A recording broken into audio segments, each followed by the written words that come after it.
السلام علیکم ناظرین، میں محمد اسلم حسین سیاست کی عالمی خبروں میں آپ سب کا استقبال کرتا ہوں۔ شمالی کوریا نے بھی غزہ میں جاری اسرائیلی جارحیت کے خلاف فلسطین کی حمایت کا اعلان کیا ہے۔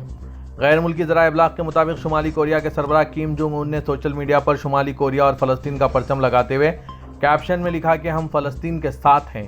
اس سے قبل اسرائیلی جارحیت اور معصوم فلسطینیوں کی نسل کشی پر احتجاجاً جنوبی امریکی ملک بولیویا نے اسرائیل کے ساتھ سفارتی تعلقات منقطع کر لیے۔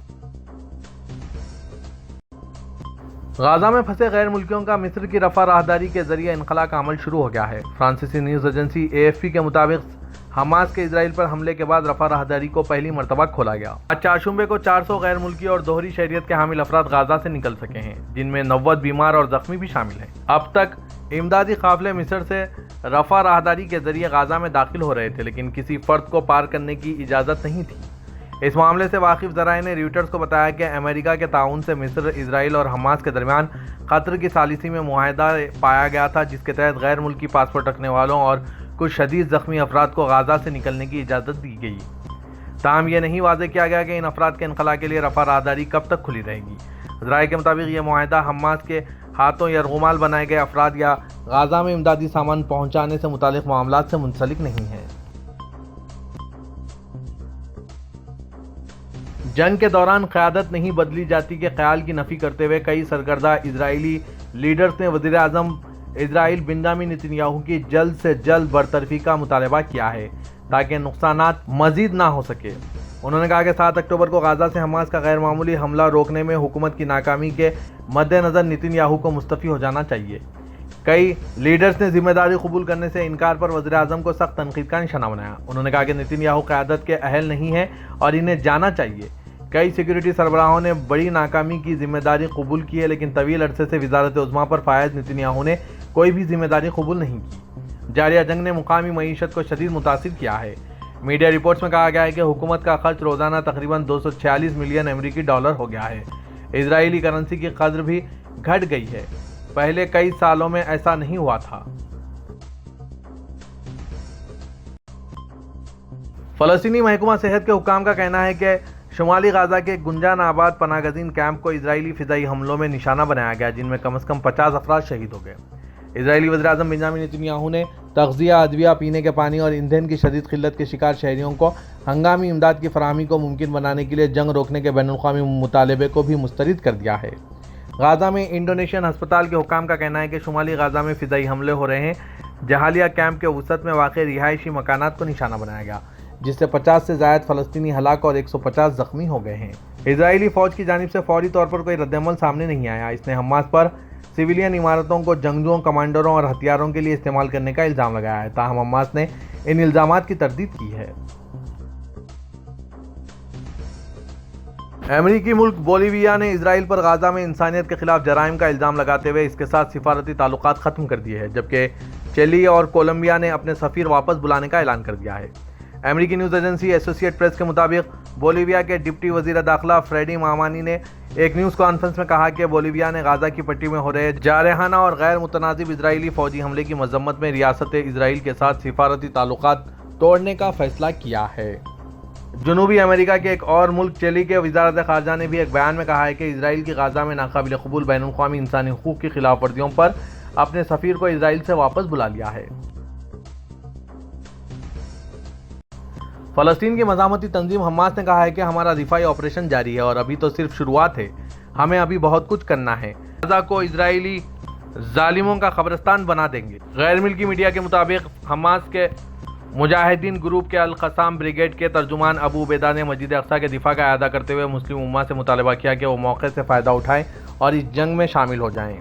انہوں نے کہا کہ ان کے جنگجو اب تک کم از کم 22 اسرائیلی فوجی گاڑیوں کو تباہ کر چکے ہیں۔ ہمارے جنگجوؤں نے اسرائیل کے ٹینکوں اور گاڑیوں کو مختلف اینٹی آرمر ہتھیاروں سے نشانہ بنایا۔ جھڑپوں کے دوران بڑی تعداد میں دشمن کے فوجیوں کو ہلاک اور زخمی کرنے میں کامیاب ہوئے ہیں۔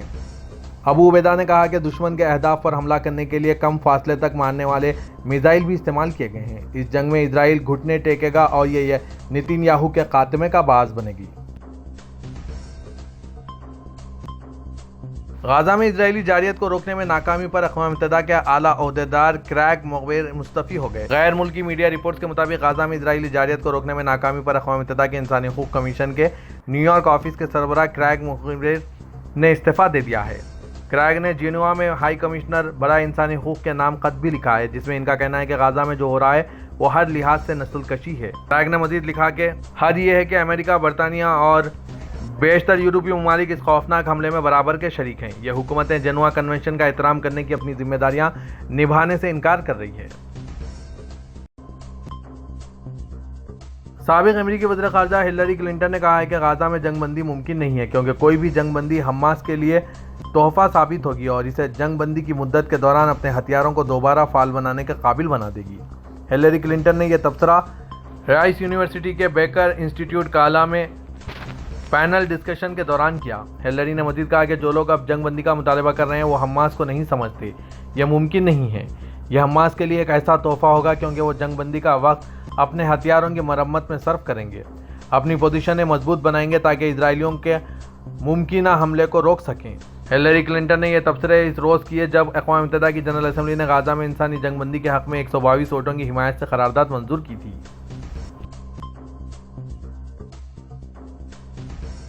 جو بائیڈن انتظامیہ یہ اعلان کرنے کی تیاری میں ہے کہ وہ اسلاموفوبیا سے نمٹنے قومی حکمت عملی بنائے گا۔